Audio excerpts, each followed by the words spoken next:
All right, so it's still the behind the scene of XOXO TV series, and I'm so lucky to have the director, the writer himself here, Big Eddie Charlie Bosu. Welcome once again. Thank you, man. Thank you. I say you will be that low key personality. Yeah. I'll be lucky, Charlie. How you go do? We just keep phone corner inside. XOXO, very long break. Why that break? Oh well, man proposes, life disposes. Yeah, you make plans, they don't turn out the way you want, so you've got to just re-strategize and do something else for some time. But when the fans come calling, there's a clarion call, you think that you've got to go back to unfinished business. Then you get back on the road and see what you can make of it. So we see some opportunities out there now that coming back would, turn out well for us on. So we think that we could give it a shot. Looking at season 1 to 3 and now coming back for season 4, what should the audience out there expect in this season 4? So they should expect that the world has changed. So XOXO is changing in terms of content depth, content quality, in terms of the way we set out our scenes. We're in the new norm, so the new norm is going to be reflecting in XOXO as well, where the world is practically in lockdown at the time we're shooting this movie, this series. So that's what people are going to see. Not the usual, we're going from one location to the other sort of thing. We're giving it a new twist now with the current norm that's happening. So that's what they should expect. You keep saying twist, new norms. What is this thing or concentrating on? So what it has to do with the remote working. It has to do with physical distancing and all the elements that come with what we're in now. Looking at the long break you guys went, we've seen so many new series which has come into the the television stations, and do you think you guys coming back, and you guys are already an award-winning TV series, is there going to be any competition between you than already existing ones? Well, I don't know about competition, but we just do what we can. I mean, we don't worry about the competition. We do what we can. We know we have our fans. They've got our backs. So we'll just do. It's business as usual for us. Yeah.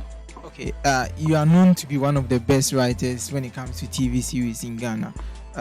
Yolo, Things We Do for Love. Aside this series, or let me say XOXO, any new projects in the future to come? Yes, definitely. There are a few more to come. They'll be rolling out soon. Maybe not on the scale of XOXO. Now that we are doing online stuff, there's a lot of mini series projects that we are considering. Yeah. Okay, so coming back XOXO, where or which platform should the audience be expecting XOXO? XOXO is coming on the MTN Shorts platform, where that's a paid platform.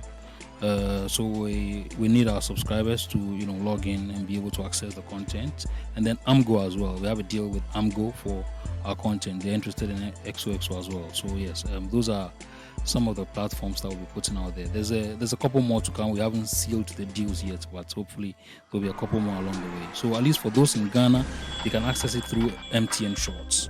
Those outside Ghana, you can always get it through AMGO. Aside this distribution, do you think it will come on TV or? TV is basically a demand and supply thing. Now, this year has been quite tough for businesses, obviously because of what's happening. So we know that sponsorship is going to have a lot of question marks about it. So we're not gambling on TV yet. So we're using the online process as a testing part to see how things are going to come out. We think the demand for TV is such that we should get back on, then why not? We'll be able to do that side of the business as well. Put you on the spot. Looking at the distribution channel when it comes to Ghanaian film industry, it has been one of the difficult aspects for filmmakers like you and I. XOXO, now you are going on MTN Short and AMGO. Do you think you are going to get that response there, the profit back, as compared already when XOXO was on TV?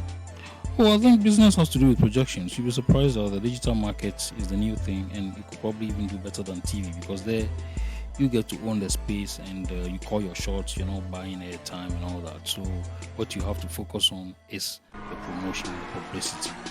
Once you can get the promotion, the publicity going on, you would get the subscribers to access the content, and business-wise, it will look good. Buju, one of the interesting characters in XOXO. What can you say about this character? Oh, I think that if you've been following my productions, in previous years. I mean, every time in my productions, I come up with standout characters. I think that's one of my idiosyncrasies. Something that, yeah, I like standout characters that people can relate to, that people find very, very likable. They want to follow them. So I have a passion for creating iconic characters, and Buju is one of them. So he's obviously one of the best with the biggest following in XOXO because he brings the comedy to the table as far as XOXO is concerned. So people can appreciate that more. Let me say this: Buju and Brad Charles of Yolo. Comparison or character-wise, what can you say to that? Now you're putting me on the spot. These are different markets, different strokes for different folks.